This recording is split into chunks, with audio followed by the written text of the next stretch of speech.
అసలు స్టవ్ దగ్గరికి వెళ్ళే పనే లేకుండా 10 నిమిషాల్లో చేత్తోనే కలర్ఫుల్‌గా, టేస్టీగా, ఈజీగా చేసుకునే స్వీట్ రెసిపీని చూపించబోతున్నాను.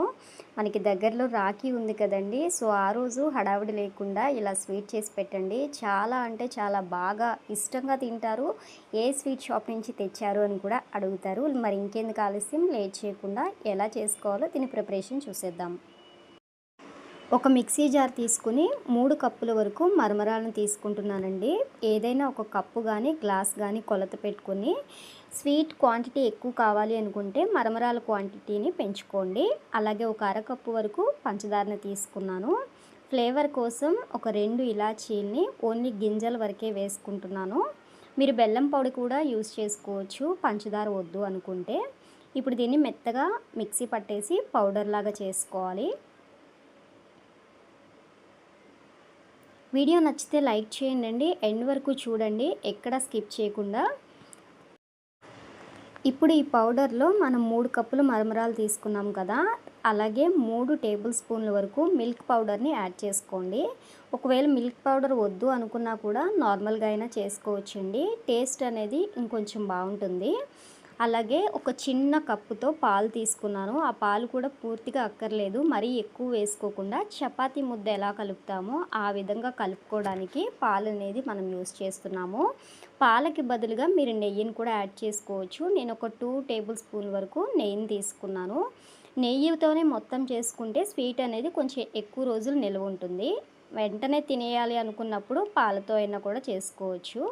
ఇప్పుడు ఇలా కలుపుకున్న పిండిని 2 పార్ట్స్గా డివైడ్ చేసుకుని డ్రై ఫ్రూట్స్ మీకు నచ్చినవి వేసుకోండి. నేను ఓన్లీ కాజు మాత్రమే వేసాను. అలాగే ఎడిబుల్ ఫుడ్ కలర్ని నేను యూస్ చేశానండి. ఇది హ్యాపీగా తినొచ్చు, నార్మల్ పౌడర్ కలర్ అయితే కాదు. ఐస్ క్రీమ్స్లో కానీ కేక్స్లో కానీ యూస్ చేస్తారు. సో దీనివల్ల పెద్ద డేంజర్ అయితే ఏముండదు. ఇప్పుడు బటర్ పేపర్ కానీ ఇలా కవర్ కానీ తీసుకొని మనం కలర్ కలపకుండా ఉన్న బ్యాటర్ ఇంకొకటి ఉంది కదా, సో ఆ ముద్దని నేను వీడియోలో చూపిస్తున్న విధంగా ఇలా మొత్తం అంతా కూడా స్ప్రెడ్ చేసేసుకుని స్టఫింగ్ కోసం మధ్యలో పెట్టుకోవాలి. ఇప్పుడు దీన్ని మనము స్టఫింగ్ అనేది బయటికి రాకుండా షవర్మాని ఎలా రోల్ చేస్తారో సో అలా మంచిగా రోల్ చేసి ఒక 10 to 15 మినిట్స్ వరకు ఫ్రిడ్జ్లో పెట్టేసేయండి. మంచిగా సెట్ అయిపోతుంది. ఒక 10 to 15 మినిట్స్ తర్వాత మనం దీన్ని ఫ్రిడ్జ్లోంచి తీసి చిన్న చిన్న పీసెస్గా కట్ చేసుకోవచ్చండి. సో చాలా ఈజీగా చేసుకోవచ్చు. టేస్ట్ అయితే చాలా బాగుంటుంది. పిల్లలు కూడా హ్యాపీగా తింటారండి. చిన్న పిల్లలకైనా కూడా హ్యాపీగా పెట్టుకోవచ్చు. మనకి టైం లేదు, ఇంటికి ఎవరైనా గెస్ట్లు వచ్చారు అన్నా లేదా ఫెస్టివల్స్ టైంలో అయినా కూడా ఈజీగా ఉంటుంది చేసుకోవడానికి. అసలు స్టవ్ ఆన్ చేసే పని కూడా లేదు.